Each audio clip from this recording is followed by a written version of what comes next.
Stella by Night, olha, o meu convidado de hoje realmente, gente, ele é uma figura, ele é muito engraçado, não é? Ele é muito interessante, eu tava vendo inteligente, polêmico.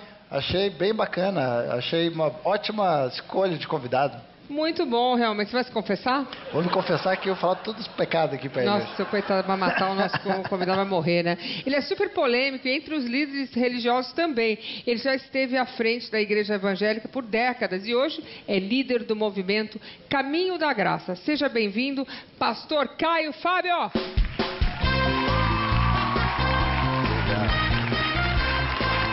Tudo bem, querido? Bem-vindo. Obrigado. Já conhece o Diogo? Tudo bom?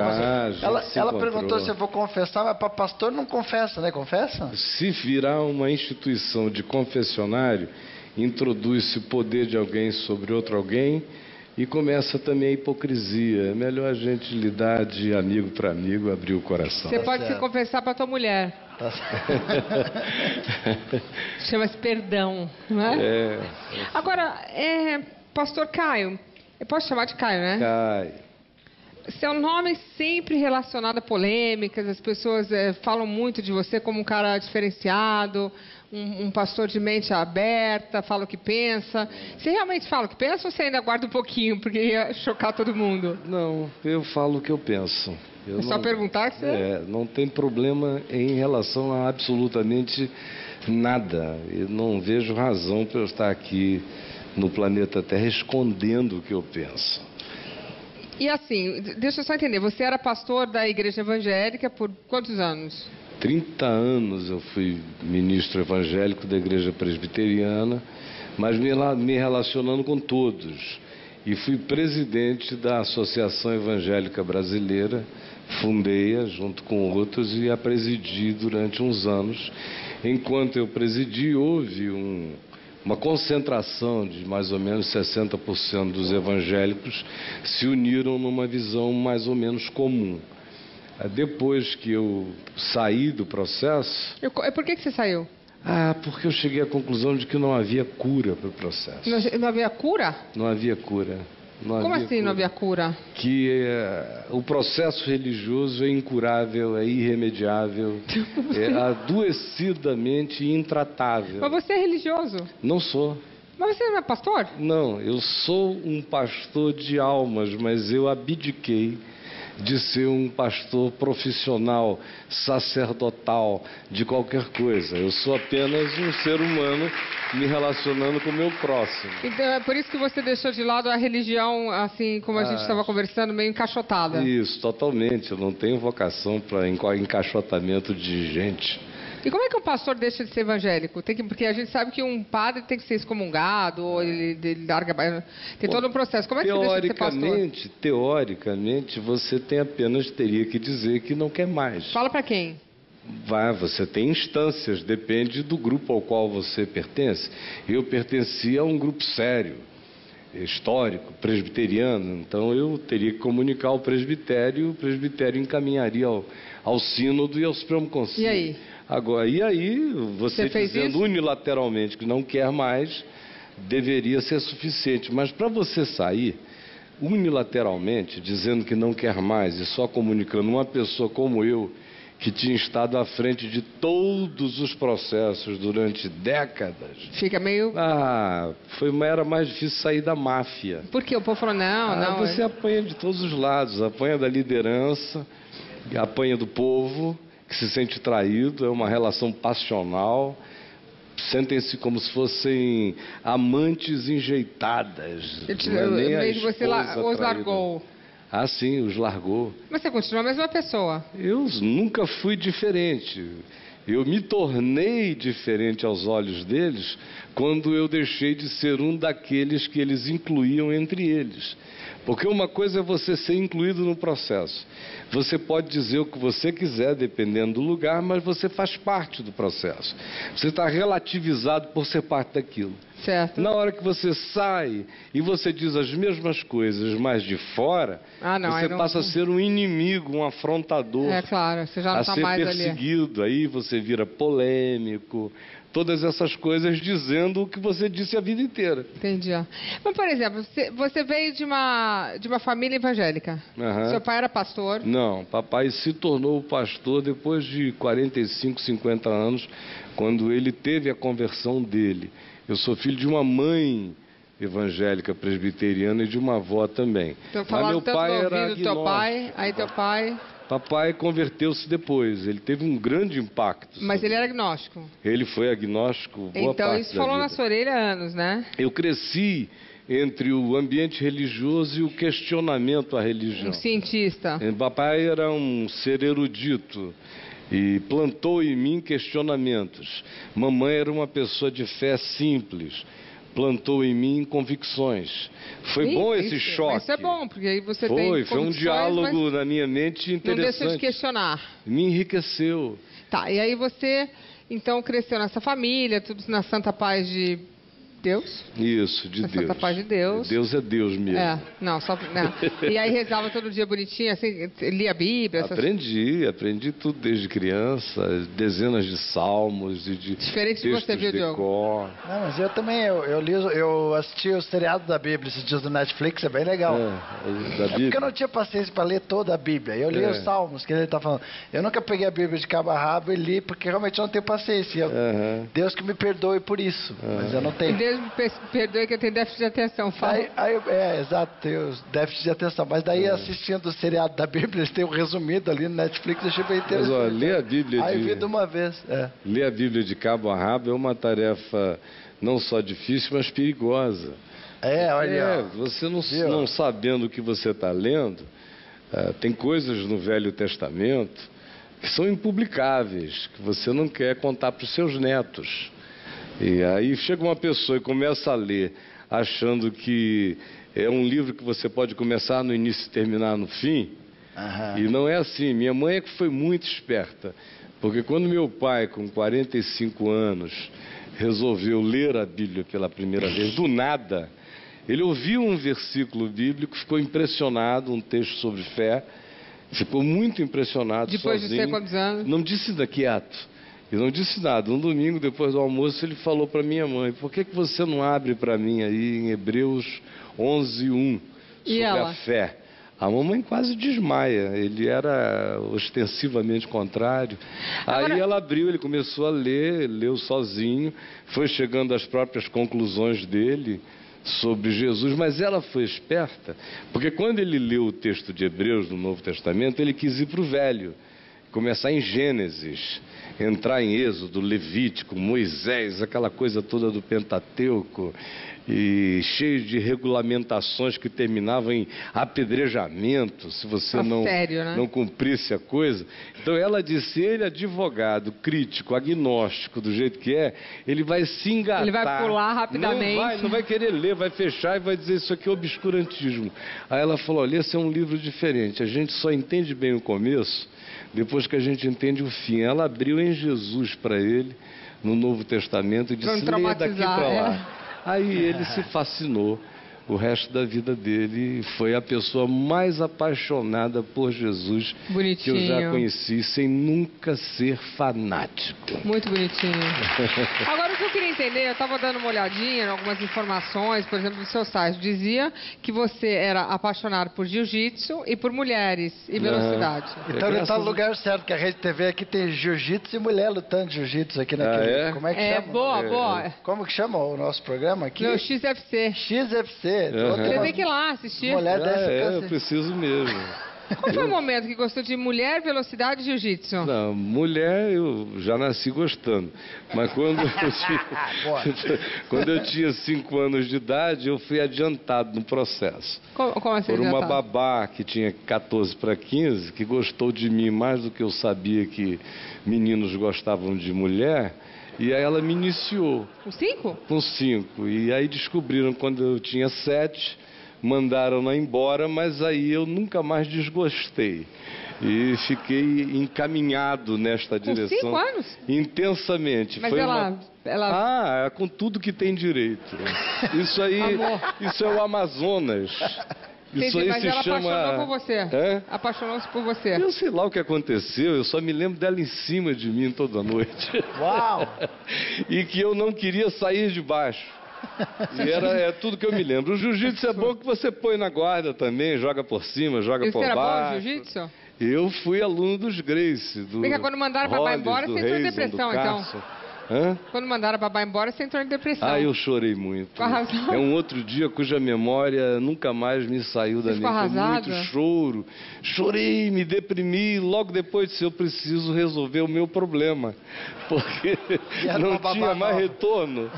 Mas qual foi a primeira namoradinha que você teve depois, assim, séria? Ah, Você eu se lembra? sempre namorei as meninas, desde muito cedo. De 12 anos já tinha namorado? Não, antes disso, muito antes. Teve a Lúcia, a Marlúcia, a Margarida. Cidade do a interior. Annelise, Peraí, a teve um Lúcia, a monte. Marlúcia, a Margarida, a A Annelise, Annelise. você sabe o nome de todas. Daquelas primeiras até os Você 9 lembra? anos. A sua mãe não ficava chocada, ela era evangélica. Não, era tudo. Eu queria saber da mamãe. Esse é o tipo do assunto pro qual você não E convida teu a sua pai? mãe. Tá bom, e teu pai? O papai era muito pudico. Ele só dizia, cuidado, Caio Fábio, cuidado. Cuidado, Caio Fábio. Você tomava cuidado, pelo menos você respeitava as vizinhas? Não, sinceramente, eu respeitava as oportunidades em meu favor. Quando ficavam favoráveis, eu aproveitava. Agora, evitava as publicidades. Você tem que ser sonso nesse processo. Que Um dia, gente. o pai dele chegou para ele e falou assim, filho, precisamos ter uma conversa aberta sobre sexo. Ele falou, pois não, pai, o que o senhor quer saber? Exatamente.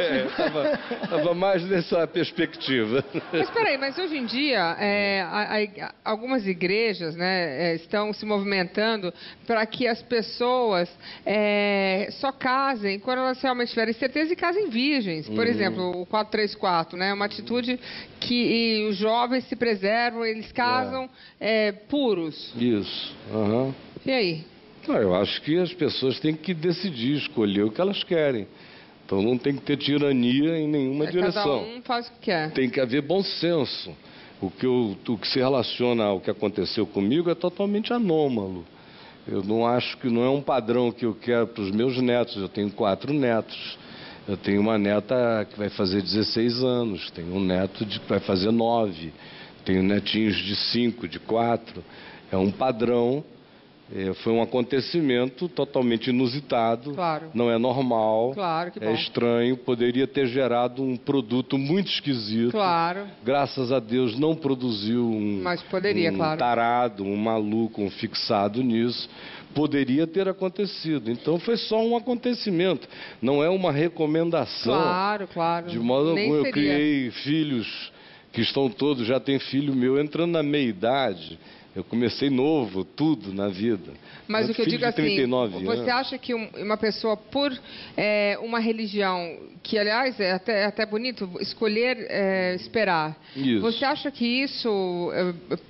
Se não for tirânico, Então. e não produzirá neurose. Mas se for tirânico, produzirá Com a gente culpa. sexualmente culpada, neurótica e angustiadamente sexualizadas pela espera. Quer dizer, o efeito às vezes Só pensa é contrário. nisso, né? Só pensa pensa nisso. Não faz, mas só pensa Fica nisso. extremamente angustiado, ou então o sexo se estabelece na mente da pessoa de uma maneira tão referencial, ela guarda tanto aquele dia, aquela hora, que eu vejo muita gente, quando chega o dia, a hora, de fato, não saberem o que fazer, desde meninos que brocham a meninas com vaginismo. O que é vaginismo? Porque dá o fechamento nervoso. O que é vaginismo? É o fechamento nervoso da vagina. O Diogo achou que era uma religião nova, vaginismo. A religião que todos os homens conhecem. Eu me converti ao vaginismo quando eu completei. É o vaginismo. Um nome bonito. O vaginismo, a vagina fecha? Ah, sim, totalmente. E aí não tem quem penetre, né? Nossa. Mas tem tratamento, tem um monte de coisa Eu não para vou tudo falar uma isso. besteira aqui, mas... A mulher não é virgem, ela é extra virgem. E você casou a primeira vez com quantos anos?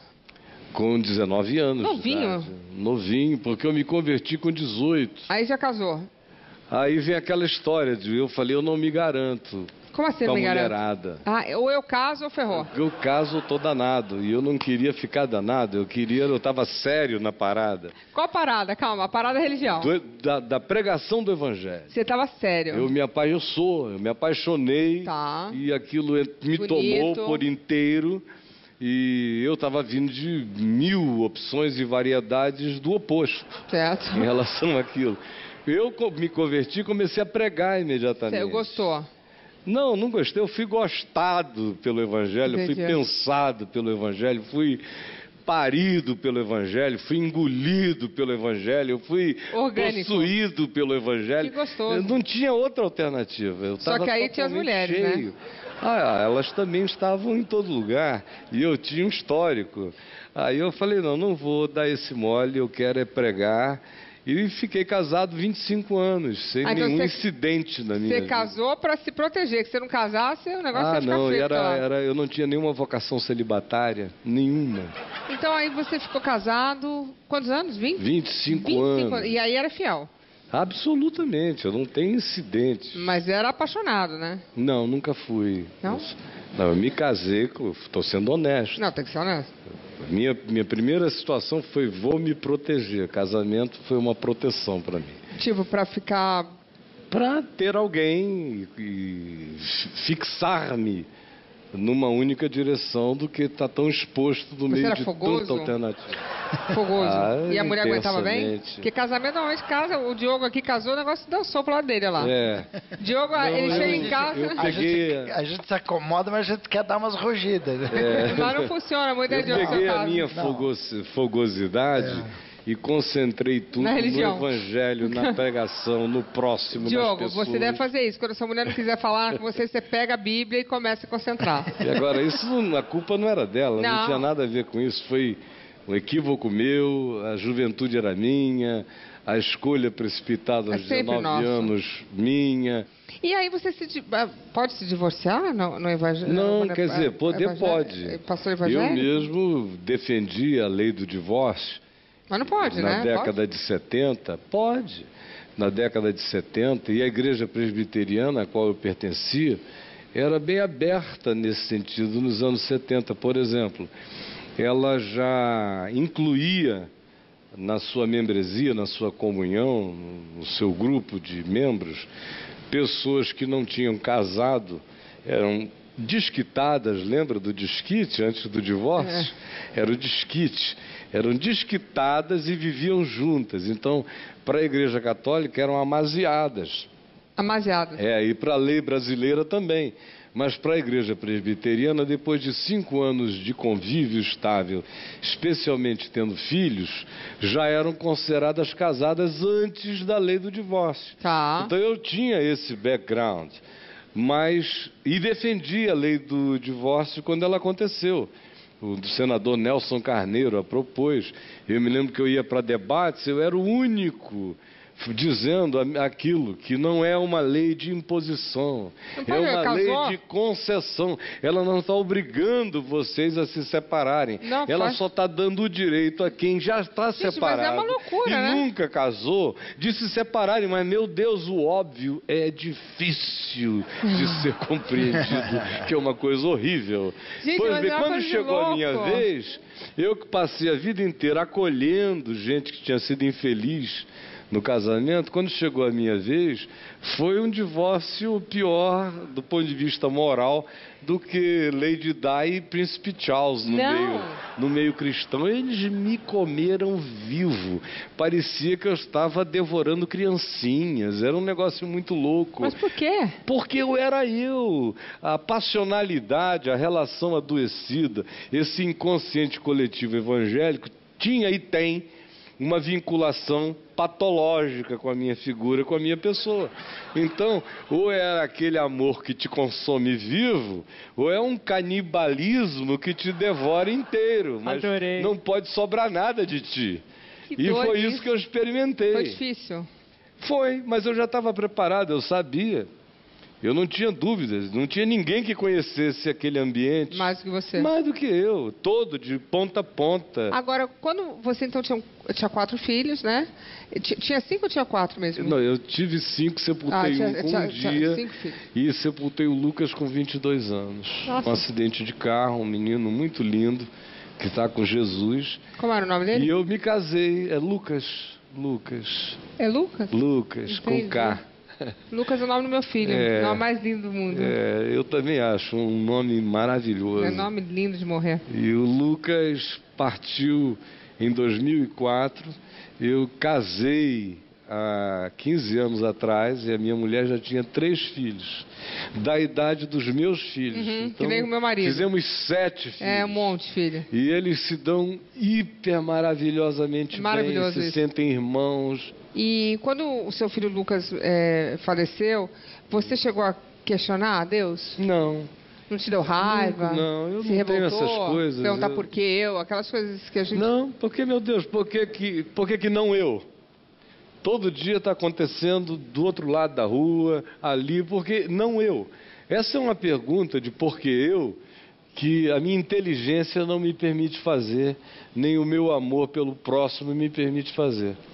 Porque eu não fico dizendo por que ele, nem dizendo por que nós, afinal de contas, e também, Deus para mim nunca foi interventor antifísico. Tipo, o que acontece, acontece. Vem um carro de uma direção, vem outro na outra, se colidirem, vai ter catástrofe. Então, para que você... Porque as pessoas pedem muito a Deus, isso é uma coisa que me interessa muito. Então, tem uma pessoa morrendo, aí a pessoa vai lá e reza.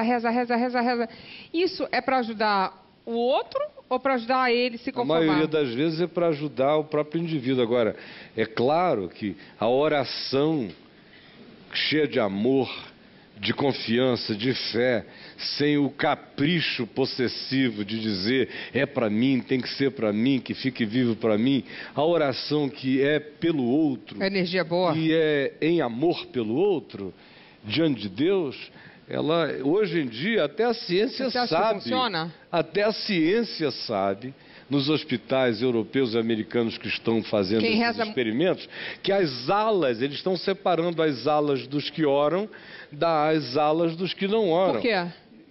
Testes científicos mostrando que quase 50% das pessoas que ficam nas alas onde todo mundo ora por si mesmo, uns pelos outros, melhoram muito mais do que nas alas onde ninguém tem esperança. Esperança cura. Ainda que seja um ateu com esperança, vai se recuperar melhor do que um crente desesperançado. Porque ele acredita? Então a oração é uma esperança? Não, a oração também é uma esperança. A fé, então, é uma esperança. Deus é real, mas a minha fé é real, minha esperança é real, minha atitude é real, minha interpretação positiva da vida também é real. Tudo contribui na direção do todo.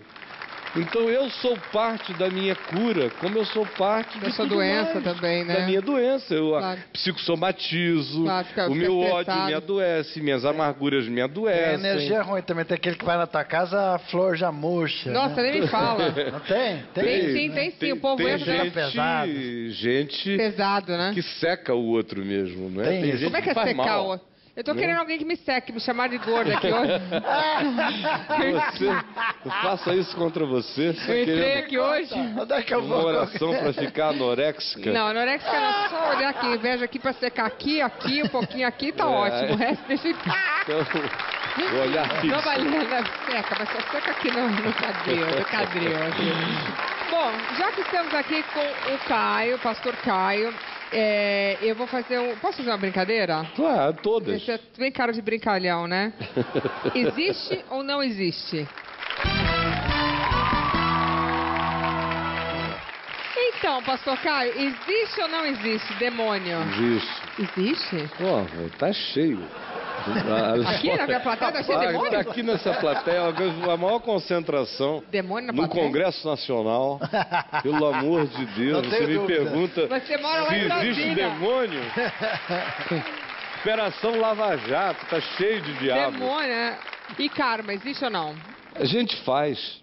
Nós fazemos nossos A gente faz karmas. e a gente quebra com arrependimento. Como assim? Arrependimento quebra karmas. Bom, mas vem cá, mas aí você vai lá, pega a mulher do vizinho, aí se arrepende, aí tá tudo Não, bem. você vive as consequências. Ah, bom. Mas a consequência já não é kármica. Entendi, porque você arrependeu de verdade. De verdade. Mas A consequência é a consequência, seja ela qual for. Tua mulher te deixar, o vizinho te perseguir. Mas aí o karma parou ali. Agora, diante de Deus, o arrependimento quebra.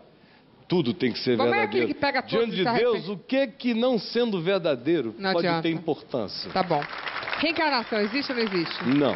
Morreu, acabou? Não, morreu não acabou. Você só não volta para viver um inferno de reencarnar de novo, reencarnar de novo, reencarnar de novo. Aí é um inferno muito pavoroso.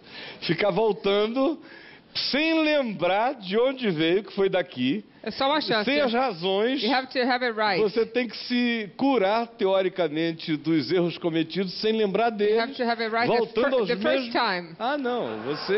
O que está escrito é: ao homem está destinado viver na terra somente uma vez, e vindo depois disso o juízo, o acerto de contas da consciência. Anjos existem ou não? Anjos existem. Se não tem reencarnação, quem que é o anjo? O anjo é um ente, uma criatura inteligente de uma outra dimensão. Um anjo é um ET, um extraterrestre. Um ET. Não nesse sentido do Spielberg, e aquele cara do olhão, mas é uma criatura de uma outra dimensão. E a Escritura está cheia dessa presença desses seres multidimensionais que se manifestam no planeta Terra eventualmente. Com energias boas. Assim como demônios também são os mesmos seres. Só que com outras escolhas. Assim como existem seres humanos que são verdadeiros anjos. É verdade. E outros seres humanos que são verdadeiros Capetas. diabos. É verdade. E o universo está lotado de criaturas conscientes que escolhem como querem ser. Livre-arbítrio. Aliás, é uma escolha. Viver é uma escolha. Vida sem escolha é outra coisa, automação. É mecanização. E Deus não criou robôs nem nesta dimensão e em nenhuma outra dimensão onde Ele tenha criado até a escolha de não escolha é uma escolha, né? Sempre. É a vida que faz a escolha e é com amor que a gente escolhe, e sem escolhas nenhum amor se valida. Contato com os mortos existe ou não? Não. Não tem contato. Morreu. Você vai contactar o que você não sabe que está contactando. Pensa que está falando com sua avó, com seu avô, mas não está falando com ele. Mas pode estar falando com quem? Você pode estar falando com dissimuladores espirituais. Confuso isso, hein? Dissimuladores que querem se passar pelo teu avô, pela tua avó. É facílimo, e sem falar no seguinte, que do ponto de vista também da paranormalidade, as coisas que acontecem nessas reuniões, onde há psicografia e pessoas dizem que o teu avô, tua avó, teu pai, a tua mãe te mandaram uma carta, a maioria delas são leituras das coisas que estão no teu inconsciente. Como é que consegue ler? Pela minha capacidade paranormal de me conectar, de fazer um enlace com você. E às vezes o próprio indivíduo que psicografa não tem consciência desse enlace. Ele não sabe. Ele está lendo de ti. Está lendo a voz da voz dela em ti, a memória das memórias dela em ti. É tudo isso, é tudo que você espera receber também. Então não há nada além de um fenômeno humano nessa experiência toda. Bicho tem alma? Olha, eu creio que sim. A minha diferente tem. Da minha e da tua. Como é que é? Melhor, inclusive, né? Provavelmente. E com sobrevidas que não estão definidas na Escritura. Agora, eu só sei o seguinte, é que o Jesus ressuscitado comeu peixes e bebeu vinho. Significa dizer que tem tilápia do mar da Galileia, que foram as que ele comeu depois de ressuscitado, ele as ingeriu e atravessou paredes. Confuso isso, hein? Atravessou paredes, ele estava ressuscitado. Ele aparecia e desaparecia durante 40 dias aos discípulos dele. E comia e bebia com eles.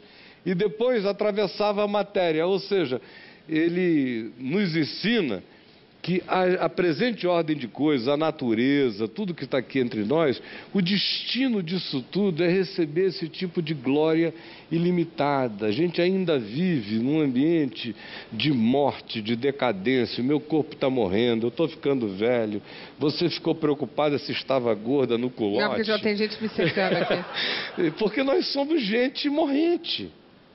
A gente está morrendo. É. Todos nós.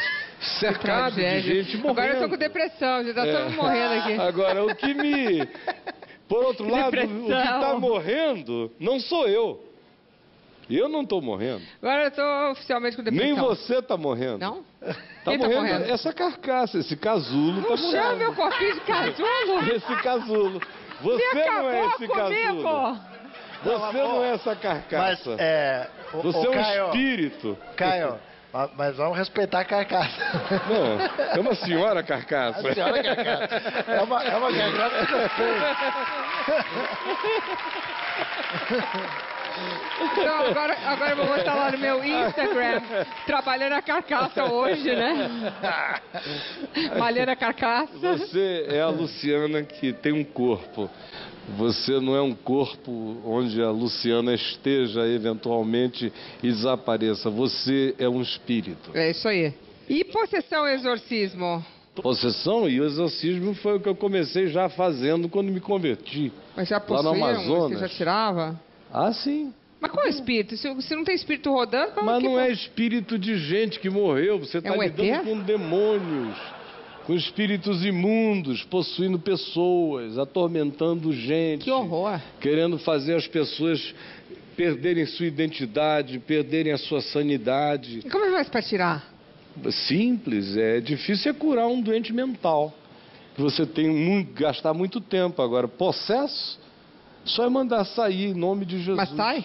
Na hora. Mas vem cá, qualquer pessoa pode falar, sai em nome de Jesus, sai? Não, depende, se for na TV, demora um pouco mais para não cair o ibope. Não, naqueles da TV, vai sair. Aqueles da TV não são possessos, são sugestionados, já vão ali para cair. Tem gente até contratada para puxar a fila do Caicai. Qual é que é o Caicai, gente? É o Neymar da igreja. O que é o Caicai? É aquela fila que eles fazem para libertar as pessoas dos encostos nas igrejas neopentecostais.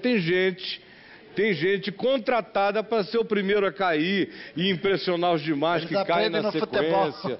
A maioria ali não está possessa de nada, só está impressionada, já vai crendo que vai cair, e aí cai. Se ficar livre, vai ficar livre de um monte de outras coisas, de modo que é mais uma catarse ignorante do que qualquer outra coisa, entendeu? Existe ou não existe? Existe ambos. Céu e inferno. Existe ambos, já começa aqui. Aqui. Existe céu aqui. É verdade. E existe inferno aqui. Mas e em outro lugar? Em outra dimensão, da mesma forma. Deve ser mesmo, se tem aqui, A gente já começa a provar aqui.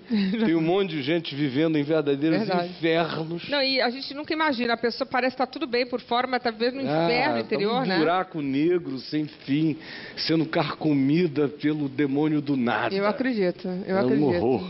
Porque às vezes a gente olha para a pessoa, acha que é rica, que é bonita, que está vivendo uma... Depois se mata e fala, nossa, mas como assim morreu? Eu devia estar vivendo no inferno. Você vê que ninguém se suicida na favela, né? Favela é bala perdida. É verdade. Mas o cara com fome tem esperança. Robin com Williams sede tem esperança. Agora, quando tira a esperança, Robin Williams ou qualquer outro, suicidas. Era um humorista, são pessoas que se resolveram e descobriram que as suas soluções todas os deixam ainda completamente vazios. Nossa, eu adorei isso. E não isso. tem mais alternativa. Gente, isso foi a melhor explicação de um suicídio. E o suicídio em alguns países é crime. Passivo de pena de morte, inclusive. Né? Essa foi só uma piada idiota. E você conhece o Henrique Cristo? Só, o meu pessoal já o entrevistou, ele mora em Brasília. O que você acha dele? Os vizinhos, eu acho ele muito doido. Ele é engraçado. Ele é um maluco beleza. Ele tem certeza que ele é o pai, que ele é filho do pai. Ele é filho do pai. Ele é filho do pai. Do nosso pai. Ele é Cristo. Mas ele é inofensivo, não faz mal a ninguém. Ele é legal, ele é legal. Não faz mal a ninguém. Teve uma vez que ele veio e falou que ele encontrou Judas reencarnado na França. Ele falou que tinha certeza. Sei. Ele tem certeza, coloca aí. Se você era Jesus, né? O que aconteceu com os outros apóstolos? Se você reencarnaram também? Claro. Reencarnaram em quem? Todos reencarnaram. Inclusive, não. Judas está reencarnado? Judas reencarnou. Aonde? E foi meu servo. Não. Em França. Encontrou Judas em Paris? Não, em Massy. E daí ele se ajoelhou diante de mim e todos viram aquilo. Foi um momento desagradável, patético. Onde ele disse assim, Rabi, Rabi, je suis pas digne de toi.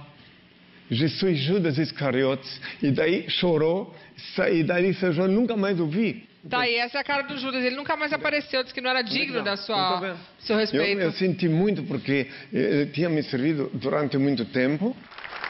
Olha. Eu vou para Paris e vou ver se encontro Judas lá. Mas pode ser também. Judas, cada um tem o seu Judas, né? Cada um ele pode encontrar Judas. Em Brasília está cheio de Judas. Se ele quiser, eu apresento alguns Judas a ele. Coitado. Brasília está lotado, é a terra dos Judas, Brasília. Não, mas ó, ele é um fofo, viu, Henry? Um beijo pra você, ele é um querido, ele tem uma energia muito boa, pelo menos comigo sempre foi muito gentil. E Jesus, quem era Jesus pra você? Era um ser igual a todos os outros, só que dedicado, amoroso, ou ele era diferenciado, ele era divino? Era um ser que nasceu e cumpriu a sua missão, um homem de fé, ou ele realmente era diferente? Para mim, eu creio que Jesus é Deus encarnado. Mas Deus, uma pessoa incrível ou uma pessoa diferente? Deus mesmo, uma pessoa sepultuada? Homem absolutamente homem e Deus absolutamente Deus. Em Jesus a gente discerne a beleza humana de Deus e o lado divino, lindo do homem. Mas um ser iluminado, assim? Nele. Mais do que iluminado, ele é a verdadeira luz que vindo ao mundo ilumina todo homem.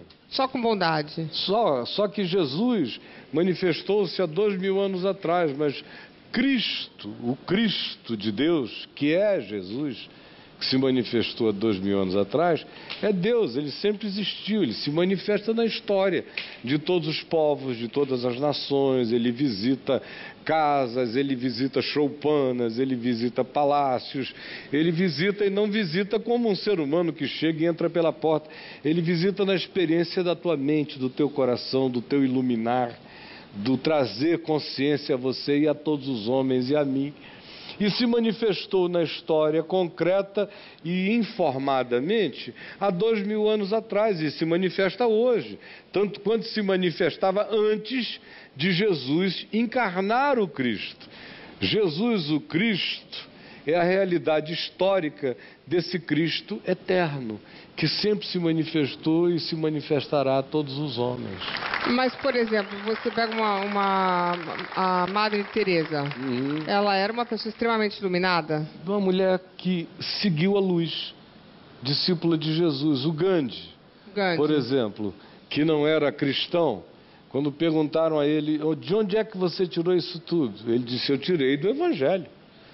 Foi Jesus que ensinou isso.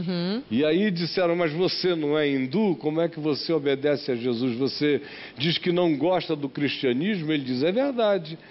Eu amo o vosso Cristo, mas eu aborreço o vosso cristianismo. Porque o cristianismo não tem nada a ver com Jesus. Certo. O que você está dizendo é que Jesus pregou amor. E a religião prega controle.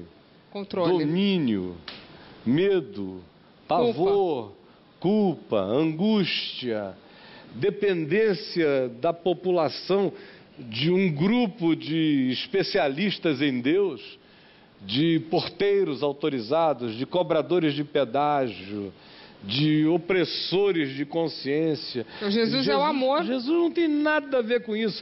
Quem lê o Evangelho de Mateus, Marcos, Lucas, João e compara Jesus, onde ele está descrito ali, compara Jesus com as práticas do cristianismo, vai ver que o divórcio é absoluto.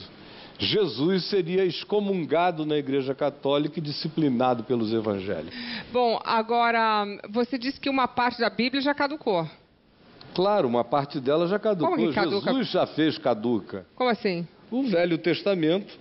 Mas não existe. Se tu deitares com uma mulher do teu próximo, e fores apanhado com ela, os dois vão levados para a porta da cidade e são apedrejados.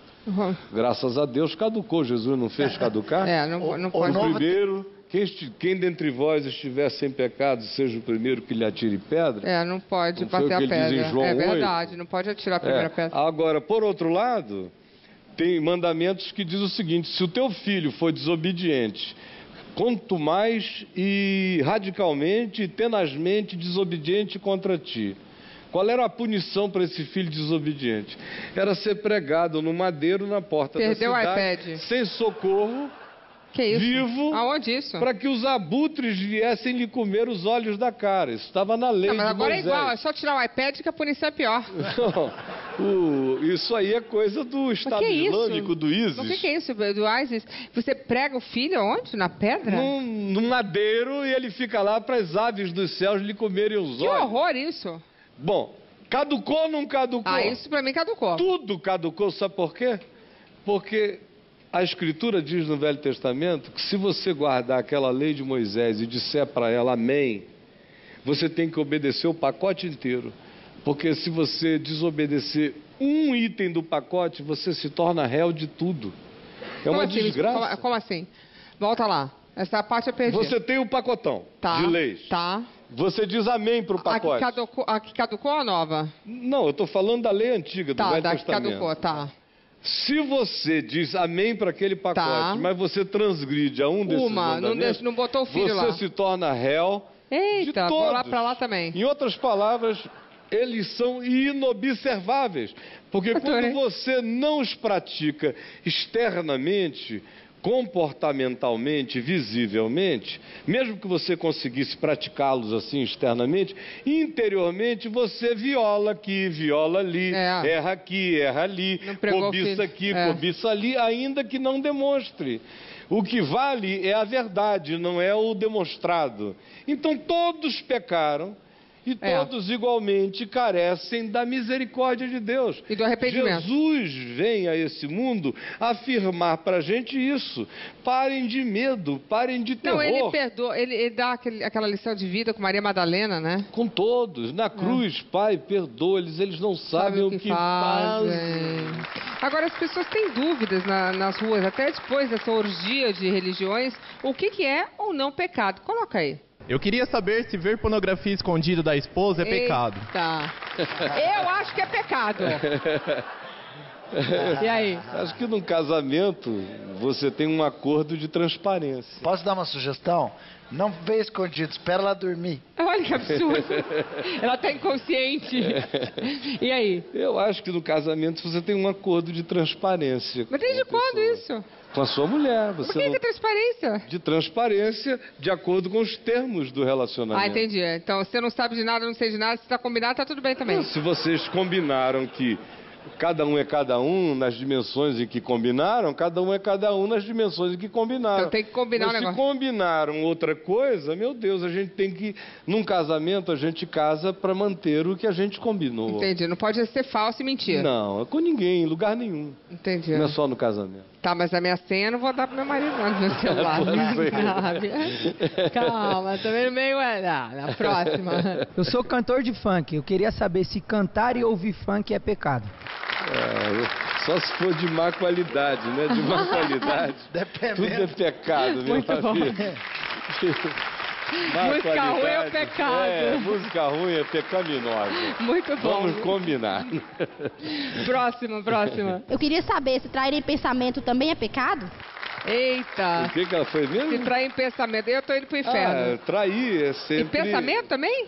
A gente peca o tempo todo. É isso que a gente tem que parar de viadagem, de frescura. Nós somos pecadores. Pensamos o que não devemos. E pensamento não pode trair? É pecado, é claro que se eu tenho uma relação contigo, sou casado contigo e começo a desejar a tua melhor amiga ou uma amiga nossa em comum, como é que faz? Com avidez, tem alguma coisa errada no meu coração, primeiro para contigo. Porque se eu te amasse como mulher de verdade, eu ficava meio selado para as outras alternativas. Mas quando a gente diz que ama alguém e está aberto para todo mundo, na realidade, vamos ser honestos, a gente não ama de fato a pessoa que a gente diz que ama. A gente gosta, acha gostosa, tem alguma afinidade, tem alguns vínculos, tem algumas coisas em comum, mas não tem aquela completude que penetra tudo. Mas não é porque está de regime que não pode olhar o cardápio, Ana. Não, meu querido, você pode olhar o cardápio que você quiser. Pode olhar. Eu, por exemplo, vejo o cardápio, está cheio de cardápio bonito aqui na minha frente. Olha o cardápio aqui. Agora, tem alguém que conhece esse cardápio de uma maneira singular. Entendi. Né? A gente olha o cardápio, reverencia a comida do outro. Você fala amém. Você não olha no restaurante. Teu prato veio bom, hein? O prato veio bom. Deus te abençoe. Que comida Aleluia. boa. Bom proveito, irmão. É que nem... É melhor ficar assim. É que nem sala de espera. É verdade. Sala de espera de motel. Sala de espera do motel. Rapaz, você tá indo, vai passar bem. Felicidade, foi bom te ver. Bem acompanhado. Deus te abençoe. Sala de espera de motel. Tu é uma figura. Caio, tu é uma figura. Coloca aí. Eu queria saber se a masturbação é pecado. Se o quê? A masturbação. Masturbação é pecado. Sair na mão é pecado, né? Deu até ferida. Tá até com bolha. Ele tá até com pelo na mão. Calo, o bichinho tá ali. Esse tá ali, ralando.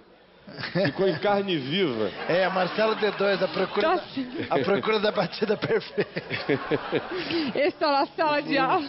O problema da masturbação, muito mais do que vinculado ao fato de que, é claro, tem masturbações e masturbações. Um cara de 50 anos se masturbando é patético, né? Devia estar comendo alguém. Gostoso, tranquilo. Masturbação sem sua idade. Se um menino de 12 anos, por outro lado, ou 13, que não sai na mão, de vez em quando, tem alguma coisa errada com ele. Mas depois então a gente tem que ter os parâmetros, e a pergunta é: que idade você tem? Em que relação você está? Quem é você? Antes de dizer masturbação é pecado. Entendi. É mais um problema dependendo do momento que você está vivendo. Depende. Tem momentos em que tem garotos que chegam para mim, Caio, ou então outros chegam, pastor, reverendo. Eu tô saindo na mão. Escuta, tá saindo na mão todo dia? Aí 3 vezes por tô dia? saindo na mão de vez em quando, mas tem uns que estão saindo na mão 12 vezes por dia. Digo, meu querido, nossa, isso vicia, a cabeça fica doente. Vamos combinar. Ninguém passa mais em curso nenhum, nem tem tempo pra namorar. Não faz nada o dia inteiro. O pinto já virou um joystick, né? Já virou. Vai sofrer de ejaculação precoce. Não, é um problema, né? É um problema sério, porque ficou viciado e isso vicia. Tem muito homem sofrendo de ejaculação precoce no casamento, porque são punheteiros inveterados, né? Vivem saindo na mão. Hoje em dia tem aí a punheta não rende mental. 1 minuto e meio com a mulher, pelo amor de Deus. Acabou já? Já, que é isso? Gasta aqui, rapaz. Vive a vida. Chega aqui e faz uma longa comigo. Que figura. Agora no seu programa você fala super assim, abertamente de sexo, já parou Qualquer no top coisa. 5, fala tudo. Qualquer coisa. A gente tem uns pedacinhos? Coloca aí aquele pedacinho engraçado que foi parar no outro programa aí. Tenho 30 anos e sou solteiro. Pois é. Tenho desejo por mulher, mas infelizmente na infância brinquei com um amiguinho de ficar nu e se roçar. Isso me afeta hoje. Homens, respondam. Quem de vocês na infância não brincou de esfregar o no bumbum de um amigo? Ou não teve uma... Quem não teve? Fica straight ass. Straight ass. Fica o tempo todo assim. Eu adoro as mulheres, mas tem que tomar cuidado aqui atrás, hein? É.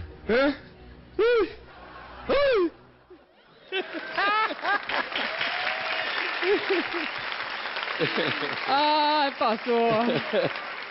Ô, Caio, a gente que é tem que isso, falar Caio? a verdade com leveza e conforme a linguagem da geração. Ai, Caio, essa figura. Porque a gente chegar aqui e ficar com esses discursos sacerdotais, religiosos, ou patronais, ou professorais, de sabedoria superior, não ajuda ninguém. É verdade. As pessoas querem conversar. Peraí que eu tenho mais um desesperado. Peraí, coloca o desesperado. Quem é o Coloca desesperado? Eu sofro de uma disfunção chamada micropênis e tenho que fugir de mulher. Tem que o quê? Fugir das mulheres. Tipo, não conseguiria atendê-la. Ele não vai até o final. Ela vai te levar um susto danado se vir. Tragédia. Caio, tragédia é isso, vai. Todo mundo me entende. Tragédia. É tragédia. Tragédia, isso o que faz? Chora. Olha, Procura um médico. Procura um médico. Hoje tem extensores. Que sua opinião? Tem exercício para encompridamento, para fazê-lo ficar mais prognato. Às vezes também o cara é gordo. E engorda, entra, ou né? senão fica esperto em outras técnicas. Tem muitas técnicas hoje. E tem mais o seguinte, com 5, 6 centímetros já dá para fazer a festa.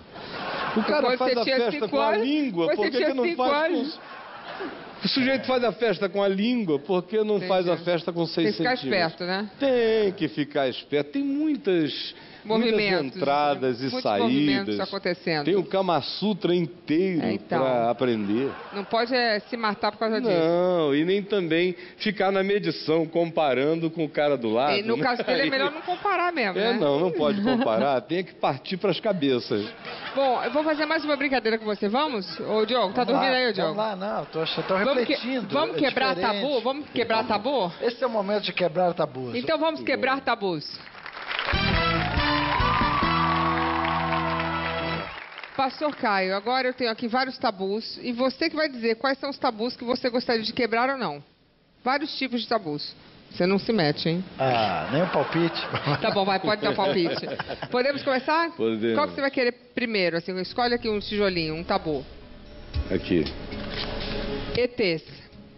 Bom, eu já vi quando eu tinha 13 anos, na companhia do meu pai e mais um time de futebol, tinha 14 anos. No caminho entre Niterói e Itaperuna, um objeto voador não identificado, parecia uma bola de berilo, um negócio entre o prata e um cinza fosco, absolutamente redonda na nossa cabeça, parecia nos observar. Nós paramos o carro, ficamos olhando para cima, isso em 1967. De repente, aquilo foi embora, desapareceu. E teu pai era agnóstico, chocantemente. Né? Teu pai acreditou que ele era agnóstico? Meu pai estava convertido ao Evangelho há 1 ano. E aí? Ele olhou e falou, isso aqui não é desta ordem de coisas, é de uma outra cultura ou dimensão. Então esse é um tabu. Então não é um tabu? Para mim não é um tabu. Então você deixa aqui? Não é um tabu para mim. Não é um tabu para você. Ok, próximo. Maioridade penal. Sou a favor de baixá-la para a idade eleitoral. Eu não voto com 16, escolho o presidente da República aos 16 anos. Então por que eu decido a vida nacional aos 16 anos e não tenho autonomia e responsabilidade para decidir sobre minhas ações pessoais aos 16 anos? Então pode quebrar esse tabu. Já está quebrado? Opa, quebrou facinho, hein? Quem sabe não vai ser assim também na hora lá, né? Da votação. Tomara que sim, tá quebrado esse. Vamos lá, mas esse aí já foi. Próximo. Esse aqui. Pena de morte. Eu sou contra. Sou contra o exercício da sentença de um homem contra outro homem ou de uma sociedade contra um indivíduo que o leve à morte. Então sou contra. Então você quebra ou não esse tabu? Para quem considera essa uma realidade insofismável, deve se matar, a sociedade deve exercer esse direito, para mim é para ser quebrado, porque a maioria das pessoas hoje em dia no Brasil são favoráveis à pena de morte. Então? Para mim, quebra. Ok. Esse aqui? Vamos ver esse aqui, tô curiosa. Casamento gay. Casamento gay, pode? Eu acho que cada um decide, a união civil que queira ter. É uma sociedade o casamento. Na realidade, essa coisa de casamento ser uma ação religiosa é um tabu que foi criado. O casamento bíblico não acontecia no templo. O casamento bíblico acontecia em casa, era o pai e a mãe de ambos os noivos que se reuniam, chegavam a um acordo, abençoavam os filhos, convidavam os amigos e estava feito. Essa coisa de chamar o casamento e torná-lo num sacramento na Igreja Católica é uma invenção para dar poder à religião sobre a conjugalidade humana, que já foi o elemento fundamental e determinante em relação à economia e ao fluxo de dinheiro na sociedade. Quando mete dinheiro na história. E aí volta tudo a vaca fria. Aí o negócio de modo que eu sou favorável a que cada parceiro faça, as sociedades tenham as relações societárias que queiram. Assim como a gente tem numa relação de negócios, a gente tem em relações pessoais.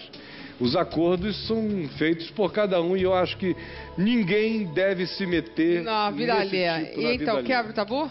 Ah, eu quebro. Não porque eu pessoalmente faça casamento gay, mas porque eu sou favorável a que todo ser humano tenha a sua autodeterminação e ninguém se meta na vida dele. O gay tem direito de ser infeliz.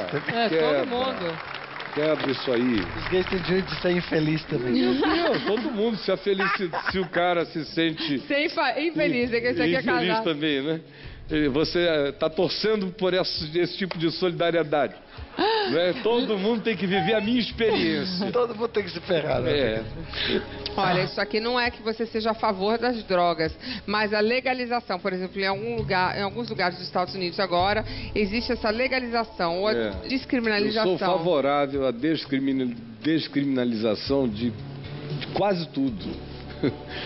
Tem certas drogas que eu acho que realmente não podem ser descriminalizadas. Claro. Mas eu acho que é um crime criminalizar a maconha, por exemplo, que não era criminalizada até algumas décadas atrás. Foram os Estados Unidos da América que criaram isto. E agora estão liberando. E agora, depois que não deu certo, e o mundo inteiro continua praticando as políticas deles que deram erradas, eles estão liberando. Nós temos uma política de segurança pública patética, herdada dos Estados Unidos da América. Eles agora mudaram de posição, vão mudar. Já tem 20 e tantos estados que aprovaram, todos os 50 acabarão aprovando, é uma questão de tempo. Vão. Já chegou nesse nível, é inexorável a caminhada. E o sistema americano é muito mais inteligente e rápido no processo de assimilação do que não dá certo e do que dá certo, do que nós aqui, que já sabemos que isso não dá certo, mas obedecemos o lobby católico, o lobby evangélico, o lobby espírita, o lobby de tantos lobbies moralistas quantos haja, todos sem capacidade de pensar. São os mesmos que proíbem a distribuição da camisinha, por exemplo.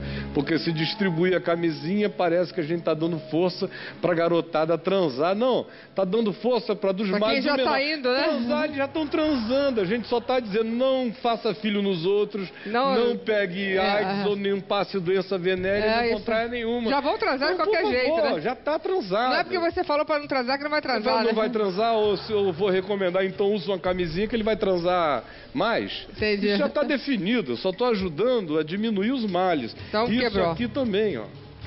Opa, quebrado. Pronto. Eu tenho mais um aqui, qual vai ser esse?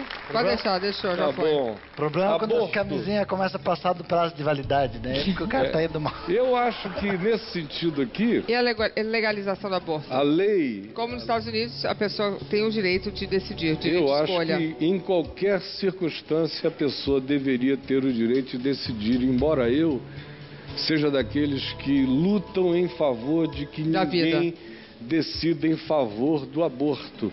Vão conversar comigo toda hora, o tempo todo.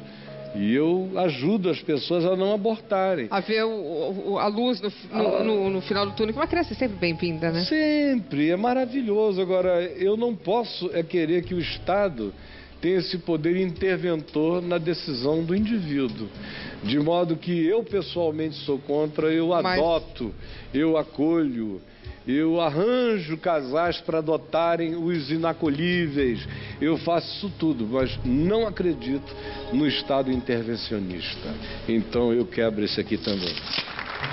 Cada um aprenda a escolher, tá aqui, o Estado reflita, pense e ensine a pensar. Vamos voltar aqui, nossa, aplausos. Eu acho que se cada um realmente pensasse que não somos nós que podemos ditar, né? Eu entendo o que você está falando. Eu acho muito difícil nós ditarmos o que um outro vai fazer. E o outro também tem que arcar com as responsabilidades. Viver com as consequências. Você faz uma coisa errada, tem que arcar com a São consequência implicações disso, claro. Do que a gente chama de democracia. E a gente chama isso de democracia, não quer viver com as implicações da democracia. A democracia tem implicações direitos severas. E responsabilidades. Bom, eu tenho mais uma pergunta depois disso que foi assim bem esclarecedora, até porque é um pastor, então é interessante essas visões libertadoras. Amém. Que libertadoras. Bom. E em relação ao dízimo, porque assim a ideia do dízimo eu até entendo, porque algumas igrejas, vamos dizer que a pessoa queira ir para a igreja, ela pode querer ajudar a igreja se permanecer, se manter, como alguns projetos sociais da igreja. Tem muito projeto social bonito. Faço a vida inteira. Então, muita coisa bonita que só pode ser feito realmente com doações. Claro. O que você acha disso? A gente precisa de doação e de dinheiro para fazer tudo. Não só um negócio como este aqui, da Rede TV, mas as ações, por exemplo, que a gente realiza hoje no Nordeste brasileiro, ou na Nigéria, ou no Senegal, com crianças bruxificadas ou exploradas. Bruxificadas? Bruxificadas por pastores neopentecostais na Nigéria. O que é isso? Nós estamos lá protegendo essas crianças desses pastores e dessas igrejas que dizem o seguinte, que criança que faz xixi na calça, gosta de jogar futebol, tem um pesadelo à noite, ou chora e quer ir para a cama do pai ou da mãe, está possesso de um espírito de bruxo na Nigéria. Quem diz isso são pastores neopentecostais. E aí, a cura, me dê 3 meses do seu salário, se diz ao pai, e eu liberto o seu filho do espírito bruxificante que está nele. O cara tem 8, 9, 10, 11 filhos. Nossa. Ele vai abrir mão de 3 meses do salário para cada filho que está fazendo xixi na calça? Sendo que na cultura nigeriana, a coisa do indivíduo bruxo é um fato apavorante na cabeça deles. Todo mundo tem medo disso. Conclusão, eles botam o filho para fora de casa ou entregam o filho ao pastor. A gente já encontrou criança acorrentada. Criança vivendo sob tiranias pedófilas. Ai, que horror! De pastor maluco. Mas são centenas. A gente tem um orfanato, botamos essas crianças no orfanato, tiramos as crianças sob a tutela desses pastores dominadores malucos. O governo apoia. E vocês precisam de dinheiro? E precisa agora. Admitir essa necessidade é uma coisa. Viver para criar estratagemas, para provocar as pessoas nesse sentido. E pior do que isso, dizer que se alguém não der, está sob maldição divina, os bens vão ser devorados, o gafanhoto migrador vai comer tudo. Nossa. A vida vai virar do avesso e você nunca mais será bem sucedido em nada. Tragédia. Aí é trabalho de bruxificação de almas incautas, é exploração do próximo. Associar isso a uma barganha com Deus é nojento. Você dá se você quiser, né? Dá, é espontâneo. No Novo Testamento, tudo é espontâneo. Inclusive a gente vê alguns casos aqui no Brasil, como o Pedrinho, que foi agora fazer um transplante multivisceral nos Estados Unidos, foi por doação. As pessoas doaram mais de 3, 4 milhões de reais. O Brasil se movimenta, os brasileiros são gentis, são mão aberta, a gente vê aí. E a gente pode ser muito melhor como povo. Com certeza. Tem mais dinheiro aqui do que a gente imagina. A gente vê como tem dinheiro aqui, viajando para o exterior, você vê como tem dinheiro no Brasil. O pessoal chega e gasta fábulas, bilhões fora. Pena que não dá para gastar aqui. Os turistas que viram o Brasil super bem, as pessoas viriam. É difícil isso. Bom, agora você disse que você faz... Fala, Diogo. Não, porque com o rombo que a gente tem de corrupção no Brasil, você vê como tem dinheiro. Nossa, tem muito dinheiro. Não, são muitos zeros, né? Esse é um país riquíssimo. É muita grana. Como é que existe saindo tanto dinheiro? Você fala, nossa, mas de onde saiu tanto dinheiro? Eu não consigo nem imaginar. Esse negócio é muito dinheiro. Você fala, nossa, como é que escreve esse número? Não dá, é mais não pra conceber. Uma coisa de louco. Sumiu esse dinheiro, ninguém viu. Ninguém viu. Ninguém viu, entendi. Para o mundo paralelo. Uma loucura, eu acho que foi aquele mundo paralelo, né? Mas depois dessa eu vou para os comerciais e já volto.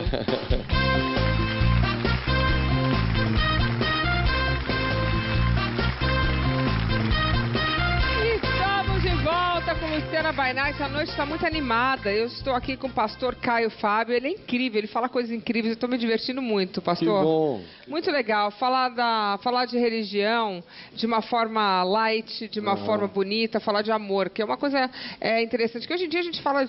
Quando a gente fala de religião, sempre vem aquela coisa da culpa, do medo, do temor a Deus. As pessoas não... E hoje em dia as pessoas fazem as coisas. As pessoas querem viver bem. Eu acho que a gente tem que procurar cada vez mais pessoas que nos trazem essa sensação de que há possibilidade dentro do que a gente tem. E ser feliz, e viver bem, e assim, plantar o amor, né? É muito bom isso. Você, e que você Deus não isso está contra, nem é um boicotador das esperanças humanas, claro, dos sonhos, dos desejos, do amor. E nem tampouco é um prevenidor absolutista do erro. Ele me dá a faculdade de escolher e frequentemente ele usa o engano, o erro, o equívoco, o pecado para me melhorar. Claro, para aprender. Para eu aprender.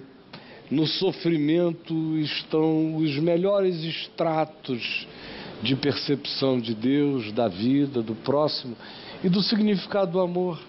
De modo que Deus não está nos poupando de existir. Com certeza. Mas durante a pesquisa, eu fiquei sabendo que você adepta ao jejum. Uhum. Como é que é isso? Para de comer?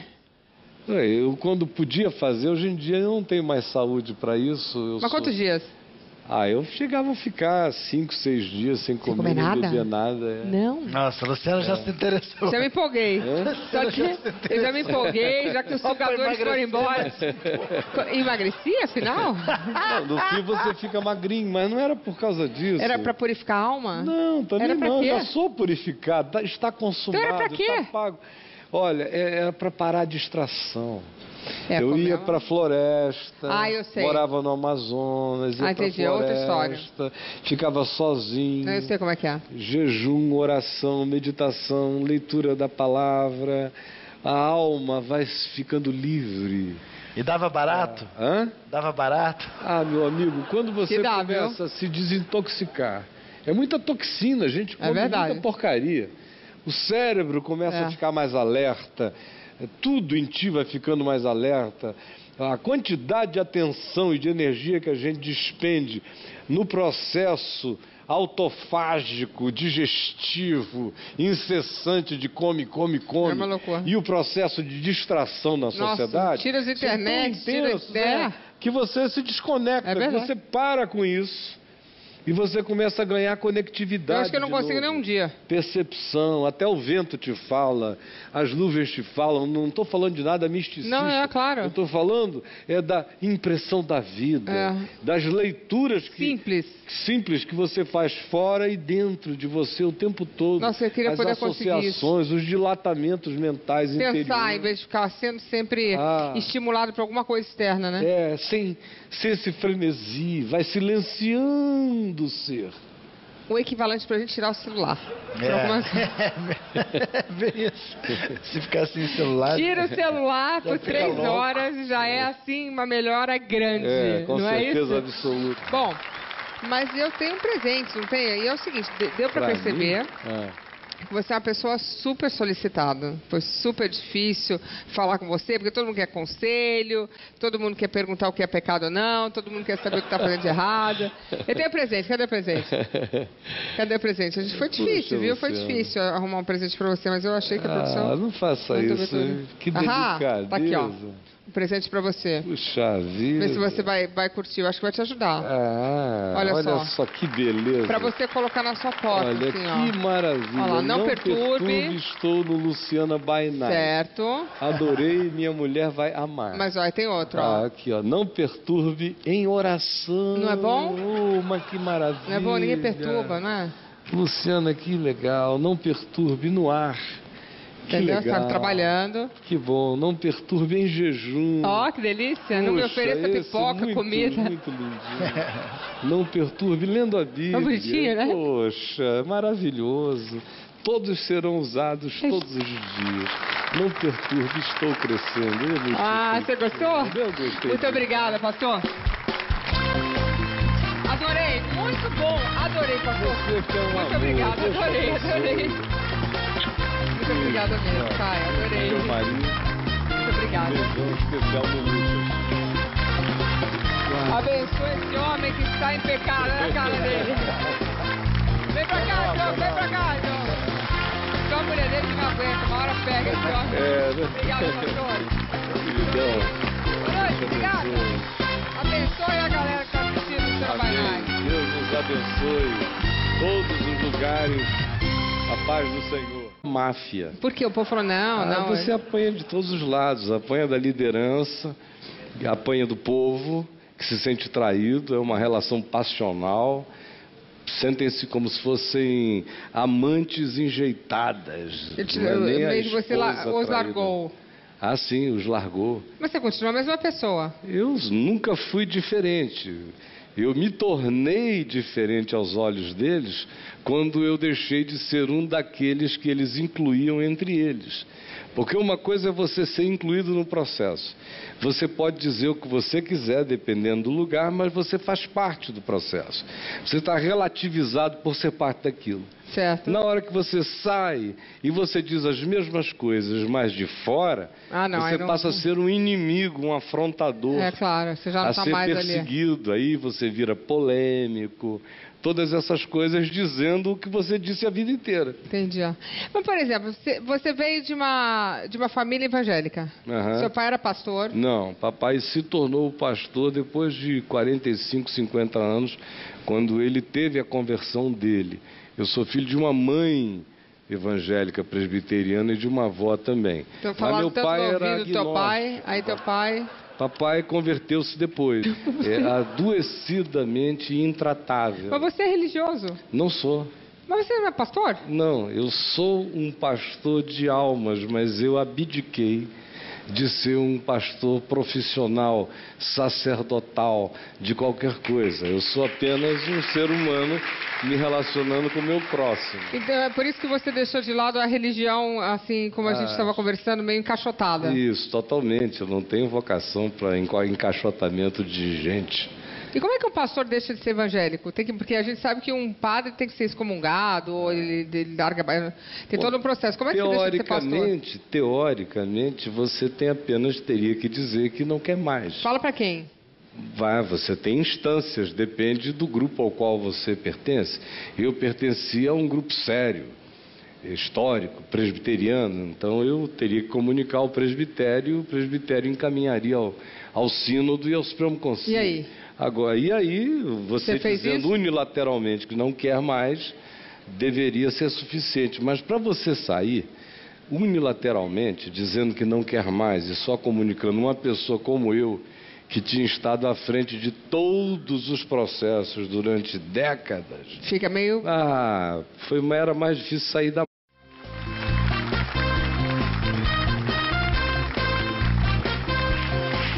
Estamos de volta no Luciana by Night e olha, o meu convidado de hoje realmente, gente, ele é uma figura, ele é muito engraçado, não é?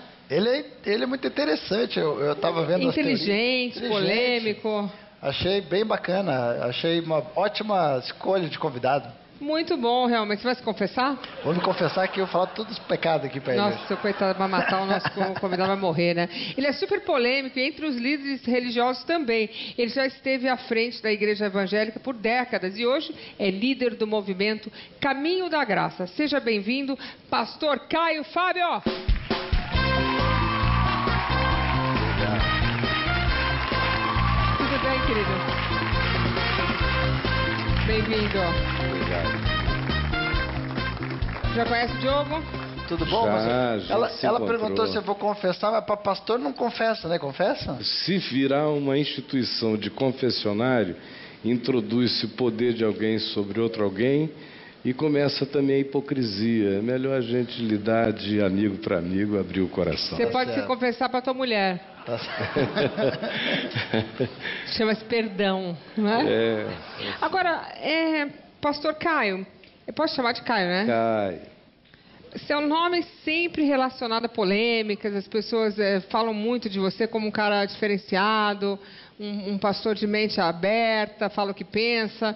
Você realmente fala o que pensa ou você ainda guarda um pouquinho, porque ia chocar todo mundo? Não, eu falo o que eu penso. Só perguntar que você... não tem problema em relação a absolutamente nada. Eu não vejo razão para eu estar aqui no planeta Terra escondendo o que eu penso.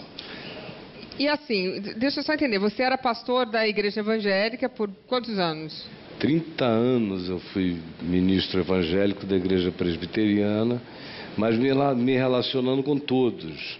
E fui presidente da Associação Evangélica Brasileira, fundei-a junto com outros e a presidi durante uns anos. Enquanto eu presidi, houve uma concentração de mais ou menos 60% dos evangélicos se uniram numa visão mais ou menos comum. Depois que eu saí do processo... Por que você saiu? Porque eu cheguei à conclusão de que não havia cura para o processo. Não havia cura? Não havia cura. Como assim não havia cura? Que o processo religioso é incurável, é irremediável. Ele teve um grande impacto. Mas ele era agnóstico? Ele foi agnóstico boa então parte isso falou na sua orelha há anos, né? Eu cresci entre o ambiente religioso e o questionamento à religião. Um cientista. Papai era um ser erudito e plantou em mim questionamentos. Mamãe era uma pessoa de fé simples. Plantou em mim convicções. Foi bom esse choque. Isso é bom, porque aí você tem convicções. Foi um diálogo na minha mente interessante. Não deixa de questionar. Me enriqueceu. Tá, e aí você, então, cresceu nessa família, tudo na santa paz de Deus? Isso, de Deus. Santa paz de Deus. Deus é Deus mesmo. Não, só... Não. E aí rezava todo dia bonitinho, assim, lia a Bíblia? Aprendi tudo desde criança, dezenas de salmos e de diferente de você, viu, Diogo? Não, mas eu também, eu assisti o seriado da Bíblia esses dias do Netflix, é bem legal. Porque eu não tinha paciência para ler toda a Bíblia. Eu li os salmos que ele está falando. Eu nunca peguei a Bíblia de cabo a rabo e li, porque realmente eu não tenho paciência. Deus que me perdoe por isso, mas eu não tenho. Deus me perdoe que eu tenho déficit de atenção, fala. Exato, tenho déficit de atenção. Mas daí, assistindo o seriado da Bíblia, eles têm um resumido ali no Netflix, eu achei bem interessante. Mas, olha, ler a Bíblia Aí vi de uma vez. Ler a Bíblia de cabo a rabo é uma tarefa não só difícil, mas perigosa.